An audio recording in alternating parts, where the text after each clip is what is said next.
우리 모두 정말 하기 싫고 귀찮은 일이 있어요. 우리 삶 속에. 그것이 무엇일까요?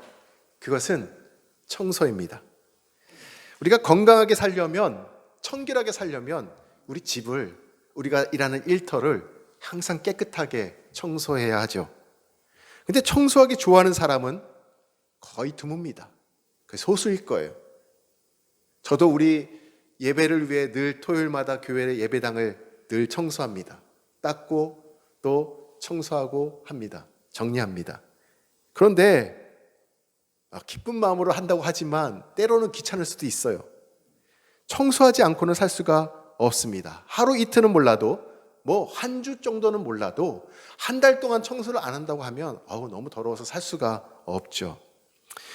청소는 우리 삶의 일부입니다. 그런데 성경은 청소가 우리의 생활에만 필요한 것이 아니라 우리의 마음과 영에도 필요하다라고 말씀하고 있습니다. 오늘 본문에는 주님이 성전을 청결하게 하신 일이 기록되어 있습니다. 지난주에 우리가 가나 지역에서 혼인잔치 때 예수님께서 물을 포도로 바뀌시는 포적을 함께 나누었습니다.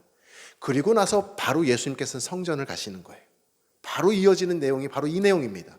자, 왜 예수님께서는 성전에 오르셨을까요? 그리고 성전을 왜 청결케 하셨을까요? 이 사건을 바르게 이해하기 위해서는 우리가 세 가지 관점을 가지고 바라봐야 합니다. 첫 번째는 청결의 대상이 누구이냐 이거죠. 예수님께서는 무엇을 청결케 하셨는가? 두 번째는 청결의 장소가 어디냐예요. 예수님께서는 어디를 청결케 하셨는가입니다. 세 번째는 청결의 방법입니다. 예수님은 어떻게 청결을 하라 하셨을까? 이 세 가지를 염두에 두고 말씀을 살펴보고자 합니다. 첫 번째입니다. 자, 첫 번째, 청결의 대상입니다. 무엇을 청결하게 해야 하는가입니다. 자, 도대체 예수님은 무엇을 청결하게 하셨을까요? 일단 예수님 오늘 말씀 속에 보니까 성전에 오셔가지고 거기 장사하는 사람들이 있었습니다. 그런데 그들이 장사하는 짐승들을 다 쏟아 엎으시면서 내쫓으셨어요. 짐승을 내쫓으시고 사람들을 내쫓으셨어요. 그리고 거기서 돈을 주고 받는 환전하는 상인들이 있었는데 그 상을 엎으시면서 내쫓으셨습니다. 당시 왜 이러한 풍습이 있었고 예수님께서는 왜 소와 짐승들을 쫓아내셔야만 했을까요? 유대사회의 유월절이 되면은요, 12살 이상 되는 남자들은 다 유월절 절기가 되면 예루살렘에 모여가지고 예배를 드려야 했어요.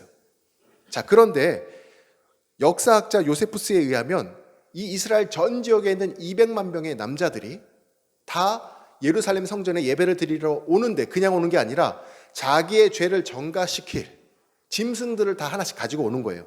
성경대로 흠이 없는 짐승들을 가지고 오는데 그 먼 곳에서 짐승들을 끌고 온다는 게 보통 일이 아니잖아요. 무슨 버스가 있습니까? 교통이 좋습니까? 자, 오다 보면은 먼지가 묻을까요? 안 묻을까요? 때가 타겠죠. 처음에는 깨끗한 걸 가져오더라도 중간에 흠이 생길 수밖에 없어요. 그리고 아예 흠이 있는 걸 가져올 수도 있습니다. 자, 그러다 보면 성전에 들어가서 이것을 하나님께 내 죄를 대신해서 바칠 수가 없으니 그것을 바칠 수 있는지 없는지를 누가 파악했냐면 제사장들이 파악을 했어요. 그것을 판단했어요. 자, 딱 제사장들이 판단할 때 이렇게 얘기를 하는 거예요. 딱 보고서 이 짐승은 흠이 있으니 제물로 바칠 수 없습니다. 자, 이것을 저기에 있는 저 비둘기로 또는 양으로, 염소로 바꾸십시오라고 이야기를 해 주었죠. 불합격 판정을 내렸습니다. 그리고 자기들이 준비한 짐승들을 제사장들이 상인들과 함께 준비한 짐승들을 팔게 한 거예요. 때로는 정직하지 못했겠죠. 괜히 흠이 없다라고 얘기하면서 자기가 준비한 물건을 팔려고 했을 수도 있습니다. 그러니 이 성전, 거룩한 성전 주변에 상인들이 몰려들기 시작합니다. 짐승들이 그냥 세팅이 되어 있는 거예요. 돈 바꾸는 사람들도 많이 있었습니다. 그곳에. 왜냐하면 21세 이상의 유대인 남자는 모두 다 성전에 이 헌금, 세금을 내야 했습니다. 그때 당시에 통용 화폐는 로마 화폐였어요. 보시는 것처럼. 자, 이게 그때 당시 시저의 모습이 담겨 있는 이스라엘 그때 당시의 화폐입니다. 자, 그런데 여기 보시면 누구의 형상이 있습니까? 시저의 형상이 있어요. 자, 시저 형상이 있는 것은 우상 숭배로 간주하는 거예요. 유대인들은. 그러니까 저것을 하나님 앞에 바칠 수가 없는 겁니다. 그러면 그냥 또 환전할 수 없으니까 저 돈을 가지고 온 사람들이 하나님께 바칠 수 있도록 환전상들이 따로 있었어요. 그게 어떤 돈이었냐면 이것이에요. 이게 과부가 드렸던 두렙돈이거든요. 최소 기본 단위. 자, 이와 같이 시저의 상이 없지 않습니까? 종려나무가 있는 동전도 있었어요. 그런 것들로 바꿔주면서 이익을 남겼던 거예요. 짐승을 팔면서 이익을 남기고 저렇게 헌금할 돈, 세금으로 바칠 돈을 중간에서 또 환전해주면서 이익을 남기는 것을 누가 보셨습니까 지금? 예수님께서 공생의 사역을 시작하시면서 성전에 딱 가셔가지고 그것을 목격하신 거예요. 자, 이 사진을 보시는 주님께서는 어떻게 하셨습니까? 이 사진을 보십시오. 예수님께서 지금 성전에 오셔가지고 동물 파는 자들의 상, 그리고 동전을 바꾸는 자들의 저 상을 지금 들어 엎으시는 장면입니다. 그리고 그들을 성전에서 내쫓으셨습니다. 이 말씀은 곧 저와 여러분을 향한 것이기도 합니다. 어떤 의미가 있는 것일까요? 유대인들의 잘못은 하나님을 만나는 이 곳을 장사하는 곳으로 바꿔버렸습니다. 물론 처음에는 하나님을 올바르게 예배하기 위해서 꼭 필요한 짐승을 팔았을 수도 있습니다. 그런데 시간이 지나면서 하나님을 예배하는 목적은 뒤로 빠지고 장사의 그 욕심이 앞을 나서는 것을 보게 되는 거죠. 제사장들의 이 욕심과 사람들의 편리함만 남아있는 것을 보게 됩니다. 이것이 당시 성전의 문제였어요. 겉은 분명 하나님께 예배하기 위해서 모였습니다.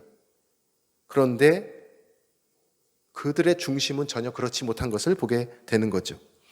하나님께서는 온전히 섬기지 못하는 자들이 하나님의 이름을 팔아서 장사하는 것을 그냥 두시지 않으셨습니다. 그들을 내쫓으셨습니다. 이것이 그들의 쫓긴 바 된 이유였습니다. 자, 이 말씀은 곧 우리에게도 적용이 됩니다. 오늘 우리도 주님의 성전 안에 들어와 있습니다. 그런데 혹시 하나님의 영광보다 하나님을 정말 예배하는 그 마음보다도 다른 욕심으로 이 자리에 들어와 있지 않기를 바랍니다. 내 안에 잠재된 욕심을 버리시기를 소망합니다. 내 명예와 내 유익을 버릴 수 있기를 바랍니다. 이것이 본문이 우리에게 주는 메시지입니다. 나에게 있어서 청결의 대상은 하나님보다 앞선 내 안에 내 마음의 욕심임을, 탐심임을 꼭 기억하시기를 바랍니다.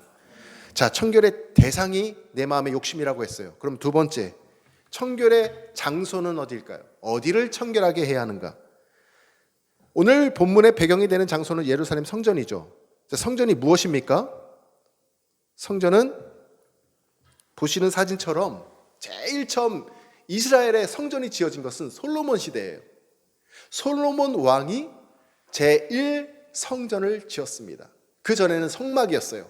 이동하며 살았기 때문에 천막 같은 거로 임시 예배 장소를 만들었거든요. 그런데 이젠 제대로 된 이렇게 백향목을 갖다가 또 건축 자재 벽돌을 갖다가 쌓아가지고 아름답게 만든 것이 첫 번째 성전. 저 길이가 32m고요. 폭이 10m고 높이가 16m가 됩니다. 감이 어느 정도 오시죠? 벽의 두께가 약 3m 정도. 두께 굉장히 두꺼웠어요. 자, 그러나 이 성전은요, BC 예수님이 태어나시기 586년 전에 바벨론에 의해서 저 성전이 불타 무너지게 됩니다. 그러면 예수님 당시에 이스라엘 백성들이 지금 모여서 예배를 드리는 성전이 있잖아요. 자, 이 성전은 지금 무엇일까요? 그것은요, 제2성전이 지어지거든요. 솔로몬 왕이 지었던 성전이 무너지고 나서 한 50년 후에 또 성전을 지어요. 그런데 그 성전이 수룹바벨 성전이라고 합니다. 근데 그 수룹바벨 성전이 계속해서 이어져 오다가 예수님 당시에 저 갈릴리 지역을 헤롯 대왕이 다스렸는데 헤롯 대왕이 갈릴리 사람들의 민심을 얻기 위해서 수룹바벨이 지은 그 성전을 조금 더 멋있게 웅장하게 리모델링합니다. 확장을 시켜요. 거의 5배, 6배 이르도록. 그게 바로 지금 예수님 당시에 예루살렘 성전이 되어 있습니다. 자, 저것을 46년 동안 지었다라고 오늘 본문 속에는 말을 해주고 있습니다. 자, 저 성전이 지금 이스라엘에 있을까요, 없을까요? 저 성전은 지금 이스라엘에 없습니다. 왜? 성전이 다 사라지고 없어졌는데, 무너졌는데 이스라엘 백성들 지금은 성전을 짓지 않을까요? 돈이 없어서일까요? 그렇지 않죠. 성전은, 자, 유대인들은 모세 오경만 믿지 않습니까? 구약 성서만 따르지 않습니까? 그렇기 때문에 성전은 아무데나 지을 수가 없는 거예요. 유대인들에게는. 성전은 어디서 지어야 되느냐? 창세기 22장 2절의 근거에서 성전은 아브라함이 자기의 아들 이삭을 모리아산을 끌고 가가지고 제단에서 바치려다가 기적과 같이 살리잖아요. 그 사건이 있었던 그곳에 창세기 22장 2절 그 바위 위에 세워져야 한다라고 그들은 지금도 믿고 있습니다. 그래서 모리아산이 결국은 시온산이라고 신학자들은 추정을 해요. 근데 지금 그곳에 무엇이 있습니까? 너무나도 가슴 아프게 제가 성지순례를 가서 다 눈으로 봤지만 잘 아실 거예요. 자, 앞에 보시는 것처럼 이 노란색 황금 도무로 되어 있는 이슬람 사원이 이 다윗성 예루살렘 성전이 있었던 그곳에 이슬람 사원이 세워져 있기 때문에 유대인들이 성전을 지금 지을 수가 없는 거예요. 자, 저것은 언제 그럼 이슬람 사원이 세워졌을까요? AD 8세기 때, 8세기에 이슬람이 지금의 이스라엘 살라딘 왕이잖아요. 너무나 유명한 이슬람의 왕. 그 살라딘이 저곳을 점령하게 됩니다. 전쟁에서 승리해서. 그리고는 이슬람 사원을 저곳에다가 세우죠. 그리고 오늘날까지 지속되고 있습니다. 그래서 팔레스틴들은 이슬람 교도들이 된 거예요. 이슬람 교도들이 되었고 오늘날까지 계속해서 유대인들과 이 종교적인 갈등을 계속해서 유발하고 있는 것입니다. 자, 그런데 유대인들이 저것이 다윗성이 있었던 장소고 시온산이고 모리아산이고 예루살렘 성전이 있었던 곳이니까 저것을 헐고 예루살렘 성전을 다시 복원하겠다 그러면은 오늘날 어떻게 될까요? 종교 전쟁이 일어나게 됩니다. 그러니까 못하고 있는 거예요. 그런데 저 앞에 보시면 거대한 오른편에 성벽이 있죠. 성벽. 저것은 그 다윗성 예루살렘 성전 때 그대로 지금 보존되고 있는 거예요. 저것은 아직도 남아있어요. 무너지지 않고. 그러니까 유대인들이 성지순례자들이 저곳에 가서 통곡하면서 이곳에 예루살렘 성전을 다시 짓게 해달라고 계속해서 유대인들이 기도하는 모습을 보게 됩니다. 자, 중요한 것은요, 이제 성전이 없어졌다라는 거예요. 예루살렘 성전이 없어졌어요. 본래 성전은 하나님이 거하시는 곳입니다. 그러면 이제 성전이 없어진 지금 구약 성전은 오늘날 무엇을 의미할까요? 구약 시대의 그 성전은 오늘날 이 신약의 시대에 교회가 그 성전의 기능을 감당하고 있음을 믿으시기를 바랍니다. 우리 교회가 구약의 성전을 감당하고 있는 거예요. 오늘날 신약 시대에 있어서 교회는요, 두 가지 의미가 있습니다. 그런데 이 두 가지 의미를 우리가 꼭 기억을 해야 돼요. 자, 교회는 그러면 어떤 것이냐?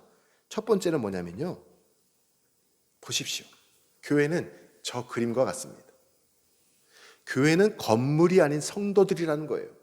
어디서 말씀합니까? 고린도전서 3장 16절에서 말씀합니다. 너희는 너희가 하나님의 성전인 것과 너희가 하나님의 성전인 것과 하나님의 성령이 너희 안에 계시는 것을 알지 못하느냐.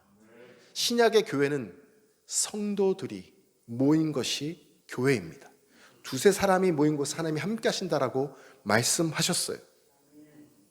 여기서 너희는 누구입니까? 그때 당시는 고린도 교회 교인들을 얘기하는 것이지만 오늘날에는 예수님을 믿는 모든 성도들을 하나님께서는 교회라고 말씀합니다. 두 번째 의미가 있어요. 교회는 성도들입니다. 두 번째 의미는, 자, 보십시오. 그림이 다 똑같지 않습니까? 교회를 지금 벽돌이 이루고 있습니까? 아니면 사람들이 이루고 있습니까? 사람들이 함께 모여서 공동체를 이루어가고 있는 거예요. 저것이 교회인데 교회는 우리의 몸이 교회다라고 성경이 말씀해주고 있어요. 고린도전서 6장 19절 20절 말씀 읽어드리겠습니다. 너희 몸은 너희가 하나님께로부터 받은 바 너희 가운데 계신 성령의 전인 줄을 알지 못하느냐. 너희는 너희 자신의 것이 아니라 값으로 산 것이 되었으니 그런즉 너희 몸으로 하나님께 영광을 돌리라. 교회는요, 우리 자신입니다. 내 자신이 교회예요. 이것을 잘 이해해야 합니다. 그렇지 않으면 어떤 사람에게는 예수님의 성전 정화가 그저 과거에 있었던 저 교회 예루살렘 성전의 그 건물 안에서 있었던 사건으로 그냥 기억될 것입니다. 만일 성전이 성도들과 우리의 몸을 의미한다면 이 말씀은 바로 우리를 향한 말씀이 되는 것입니다. 예수님은 지금 성전을 청결케 하시면서 우리에게 어떤 명령을 내리시나요? 우리가 무엇을, 어디를 청결케 하기를 원하실까요?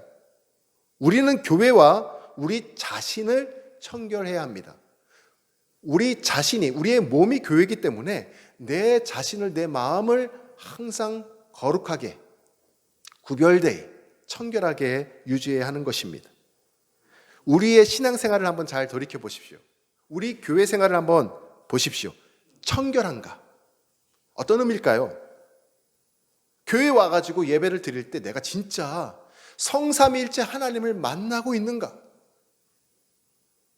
내 마음이 영과 진리로 하나님을 정말 만나고 있는가? 그러면 그 교회는 살아있는 교회예요. 청결한 교회입니다. 또 우리가 신앙생활 할 때 이렇게 모인 공동체 안에서 다른 지체를 바라볼 때 이분 정말 신앙생활을 잘하는구나. 그럼 나에게 영적인 유익이 있고 도전을 줍니다. 근데 어떤 분들은 신앙생활 하다가 아플 수가 있고 어떤 어려움을 당할 수가 있어요. 그런데 옆에 있는 지체가 그 지체를 바라볼 때 넘어졌는데 다시 일어서, 넘어졌는데 마음의 평안을 유지해. 그러면서 그것을 극복하는 장면을 바라보면 또 유익한 거예요. 서로가 서로에게 선한 영향인 걸 끼치면 내 마음이 청결하게 구별되게 잘 유지하고 신앙생활하고 있다는 것을 보게 됩니다. 우리는 나 자신을 청결하게 해야 합니다. 하나님께서는 바리새인들과 사두개인들을 말씀하셨죠. 겉으로만 막 거룩하게 기도하는 척하고 겉으로만 헌금 많이 하는 것처럼 보이게 하고 외식하는 자들이라고 말씀하셨습니다. 경건의 모양은 갖추었지만 실제 경건의 능력은 나타나지 않는다라고 말씀하셨죠. 뭐예요? 우리의 속사람이 중요하다. 우리 내면이 중요하다는 것입니다. 교회에 나오면서도 날마다 세상적 가치관을 우리가 따라가고 살아가고 있다면 어떻게 될까요?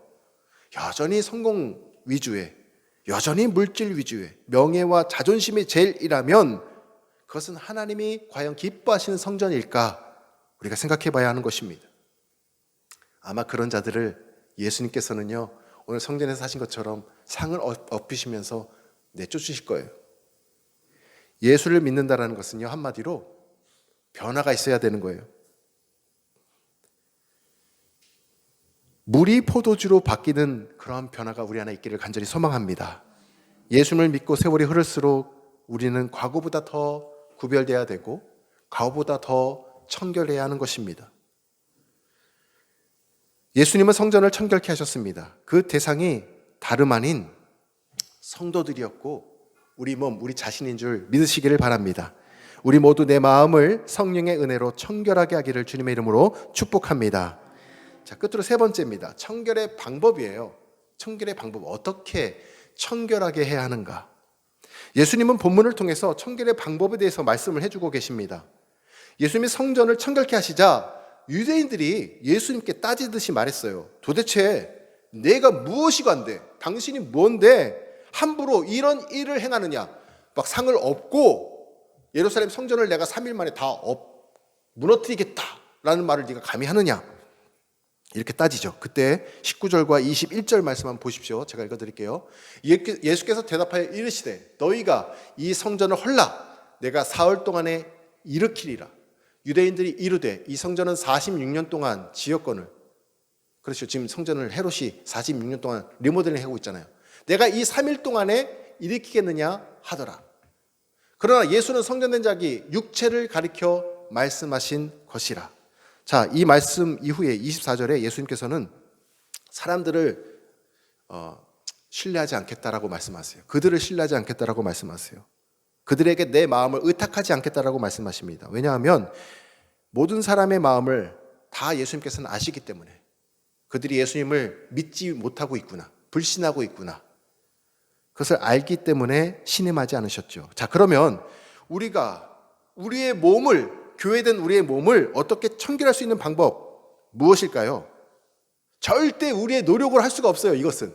그러면 어떻게 이것을 할 수 있을까? 예수님은 우리 자신과 교회를 청결할 수 있는 방법을 다름 아닌 바로 이것을 말씀하십니다. 십자가예요.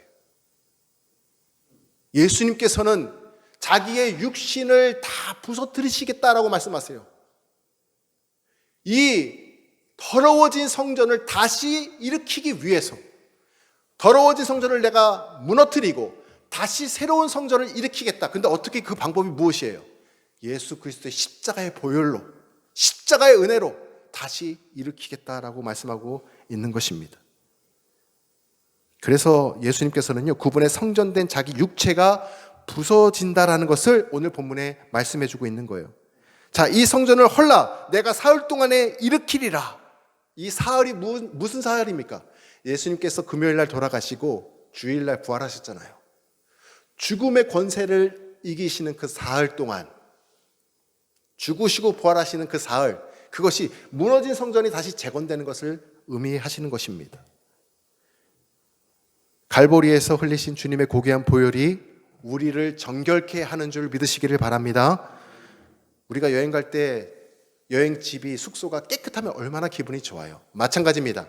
우리가 예배 드리러 나올 때, 우리가 하나님을 찾을 때에 우리 마음에 거하시는 성령님이 우리를 바라보실 때 내 마음이 청결하면 성령 하나님께서 참 좋구나 영만아, 참 좋구나 지영아, 이렇게 말씀하지 않겠습니까? 십자가 위에서 흘리신 보혈로 날마다 주님을 만나서 나를 정결케 하고 날마다 주님과 동행하는 저와 여러분 되기를 소망합니다. 십자가의 은혜로 날마다 내 안에 계신 성령과 깊이 있는 교제하는 삶을 살기를 소망합니다. 십자가의 사랑으로 성령이 가르쳐 주시는 이 죄악들 버리시고 깨끗한 마음을 소유하시기를 바랍니다. 오늘 말씀을 준비하다 보니까 지난 한 주간 동안의 저의 삶을 다시 한번 돌이켜보게 되었습니다. 내 마음이 정말 하나님 앞에서 정결한, 청결한 그런 자로 살아왔는가 돌이켜보게 되었습니다. 청결의 대상은 무엇을 청결하게 해야 합니까? 우리 마음의 욕심입니다. 욕심을 버리십시오. 죄를 제거하십시오. 청결의 장소가 어디입니까? 어디를 청결하게 해야 합니까? 교회를 이루고 있는 내 몸, 내 자신을 청결하게 해야 합니다. 청결의 방법, 어떻게 청결할 수 있습니까? 십자가의 보혈을 의지해야 합니다. 그런 인생이 복된 줄 믿습니다. 이 말씀을 통해 내 마음의 성전을 청결케 하는 복된 신자 되시길 주님의 이름으로 축원합니다. 이 시간 잠깐 말씀을 묵상하면서 하나님 앞에 기도하기를 원합니다. 사랑하는 성도 여러분, 오늘 말씀을 통해서 성전 안에 들어와 있는 저와 여러분이 때로는 주님을 분노하게 할 수 있음을 오늘 말씀을 통해서 보게 됩니다. 예수님께서는 오늘날 우리에게도 성전되는 우리의 몸과 마음을 청결케 하라 말씀하십니다. 욕심을 버리게 하여 주옵소서. 죄를 멀리하게 하여 주옵소서. 교회를 이루는 우리 몸과 성도들을 통해 서로에게 하나님의 영광이 보이게 하여 주옵소서. 날마다 십자가의 보혈을 의지하여 마음이 청결한 자로 살아가게 하여 주옵소서. 기도하겠습니다. 아버지 하나님 감사합니다. 거룩하고 복된 주의 허락하셔서 주의 전에 나와 하나님을 예배하게 하시니 참 감사합니다. 하나님, 우리의 삶이 날마다 청결하게 유지되고 변화되기를 소망합니다. 우리를 포도주로 바꾸신 예수님께서 성전에 오르셔서 성전 가운데 탐심으로 욕심 가운데 가득하여 아버지 하나님 물건을 팔고 있는 저들을 하나님 성전에서 내쫓으시는 장면을 나누었습니다. 우리의 마음이 어떠한지요, 교회를 이루고 있는 내 몸과 마음의 상태가 어떠한지요, 하나님 탐심으로 가득 차 있습니까? 내 물질에 아버지 하나님 욕심으로 가득 차 있습니까? 하나님 그것들을 제하여 주시고 하나님의 영광으로 가득 찬 삶을 살게 하시고 십자가의 은혜와 사랑으로 가득한 삶을 살게 하여 주옵소서. 내 이웃을 내 몸과 같이 사랑하는 마음을 실천하며 살아가게 하여 주옵소서. 성도들의 삶을 통하여서 하나님의 영광이 보여지게 하여 주옵소서.